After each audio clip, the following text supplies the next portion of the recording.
Awal itu umur 14 tahun ya. Ya. Jadi waktu itu karena Covid, jadi di rumah, memang lagi banyak waktu lah. Waktu itu sering scroll TikTok juga, memang waktu itu lagi saham lah, paling rame. Awal Saham tuh lagi rame? saham, lagi rame. Ya. Cuman waktu itu belum berani nyemplung. Sampai waktu itu om aku tuh emang ada ngajakin lah buat kayak trade forex kayak gitu. Oke. Trade forex, ya udah aku akhirnya tertarik karena dia kan ngasih taunya, oh ini bisa dapat gede segala macam. Kaya nggak tapi om lu ngasih tau gede? Ya, nggak tahu juga lah. Ya nggak tahu juga, nggak tahu juga. Waktu itu aku ada uang tabungan sekitar 800.000. Kan lagi Covid kan gak dikasih uang jajan kan, Ya. karena di rumah terus.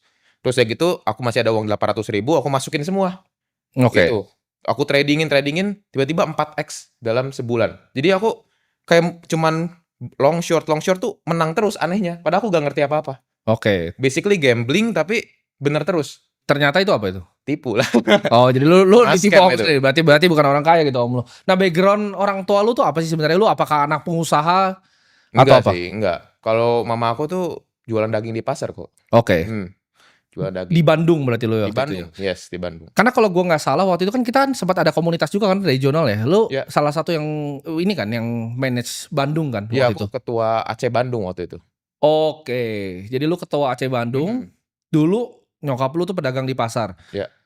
Lu pertama masuk market karena ditipu sama om lu. Iya, iya bukan nama om aku sih sebenarnya. Iya. Dia juga ikutan temennya lagi. Oke, jadi ini yang kayak robot-robot trading MLM, gitu. Oh, enggak, MLM bahkan. bukan robot trading ya, tapi kayaknya MLM yang ada referral, ada anaknya lagi gitu loh. Oke, paham, paham, paham. Yang skema-skema begitu kan. Iya, Nah, tapi apa yang akhirnya bikin lu, oke, gue malah tertarik nih sama capital market. karena waktu itu memang algoritma TikToknya Oke. memang lagi saham semua, forex semua. Sempet belajar saham dikit-dikit cuman ya gak terjun secara mendalam gitu. Iya. Yang terjun mendalam tuh kripto waktu itu pas lagi rame-ramenya pas peak bull market 2021 sebenarnya aku masuk tuh. Peak bull market 2021. Iya, cuman ya aku masuk kecil-kecilan karena takut lah. Kan waktu itu kena scam. Aku udah mikir kayak, wah ini financial market tuh scam. Jadi aku cuman coba dikit-dikit gitu. Kenapa lu kapan lu pertama kali ketemu Aceh? Akademi Kripto tuh lu ketemunya kapan waktu itu? Waktu itu tuh 2023 kayaknya Maret atau April gitu. Pas lagi ada video yang acara pertama kali di Senayan. Yang Koko bahas tentang apa ya? Argentina peso. Oh iya, iya, iya, Yang iya. awal banget launching. Yang logo Aceh masih warna Oke, biru kan itu. 2 kali kan kita bikin di sana. Satu yang Heeh. intensif yang kelas yang lu nanya-nanya sama yang satu Sebelumnya. lagi tuh yang Argentina peso. Iya, Oke. itu aku nonton YouTube-nya. Karena aku Oke. kan belum di sana kan. Ya. Jadi aku nonton YouTube-nya, aku mulai tertarik. Dan waktu itu emang aku udah ikutin Koko tuh dari 2022 akhir lah. Itu Oke. emang udah ngikutin. Jadi ya udah aku ikutin terus nonton YouTube-nya, sampai Ya. akhirnya yang video di Senayan itu juga aku udah tertarik, cuman aku masih rada skeptis lah, Ya. gitu. Sampai akhirnya ya ikutin lagi terus videonya, sampai akhirnya ya udahlah I decided buat join waktu itu. Oke. Pertama kali lu di Aceh, lu kan belajar nih. Apa Mhm. yang bikin lu paling tertarik gitu waktu itu? Awal modul sih, Oke. modulnya. Apa yang lu pelajarin waktu itu? Waktu itu ya pertama kan memang modulnya Koko dulu, yang Oke. awal yang background-nya kuning itu aku Iya. ingat. Itu tuh aku bener-bener belajar ya fundamentalnya Bitcoin, ada Goldilocks season dan lain-lain tuh lengkap lah. Oke. Itu aku sampai catat ya, itu walaupun sebenarnya kayak video 15-20 menit, tapi aku nonton tuh bisa sampai 2 sampai 3 jam. Jadi aku pause, catat di buku. Pause lagi, catat lagi. Lu tuh yang bawa itu kan, lu terus gue ingat lu tuh bawa kayak catatan kan waktu yang pas Catatan di sama acaranya laptop. kan? Lu nanya terus kan, Iya, nanya itu kan terus. sekalian nyatet lah. Oke. Iya, kayak Oke. gitu. Jadi Itu dari modul. modul pertama lu nonton bisa sampai 2 jam tuh? Jadi satu video tuh bisa 2 jam, padahal cuma 20 menit kan sebenarnya. Oke. Gara-gara di-pause, diulang-ulang. Oke. Gitu.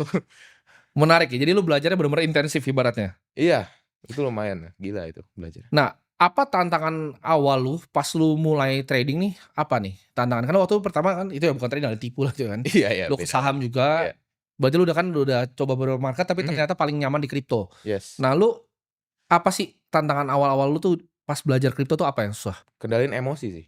Karena emang pada dasarnya manusia kan emang makhluk yang emosional bisa dibilang. Ya, Trader tuh emang dibilang kata orang-orang tuh kayak orang aneh ya kan. Gak oke. boleh ada emosi sekali, cuman bisa lihat ya angka, ya bener-bener angka, gak boleh lihat itu tuh uang. Hmm, Di saat kita lihat itu uang ya kita bakal kena fear and greed-nya kan. oke. Ya gitu. Jadi lu Kontrolnya itu. lu nganggap market tuh kayak main game lah ibaratnya? Yes, tapi awal-awal kan gak gitu. Oke. Sebelum bener-bener ngerti, sebelum bener-bener paham, ya itu masih ya emosi naik turun. Jadi Itu yang kalau paling kalau susah. kalau ijo tuh lu Wah, malah ya deg-degan. Kayak deg-degan? jadi kayak gambling sih, Oke, kayak oke. gitu awal-awal. Jadi spekulatif banget rasanya awal-awal. Iya. Ketika lu belajar hilangin emosinya, baru lu mulai bisa trading lebih stabil. Iya, belajarnya sih by learning by doing aja sih, tapi bisa lebih enak sih udah gitu. Ada momen nggak di dalam perjalanan trading lu ini yang tiba-tiba, "Oh, ini gua tuh mulai ketemu style-nya, terus Mhm. mulai bisa profit konsisten" tuh kapan? Oke, jadi di awal-awal pas lagi Prof Kakak bikin banyak banget modul itu, Ya. aku bener-bener pelajarin semua, sama aku catat juga semua. Semuanya, berapa jam? Total lu nonton modul aja berapa jam?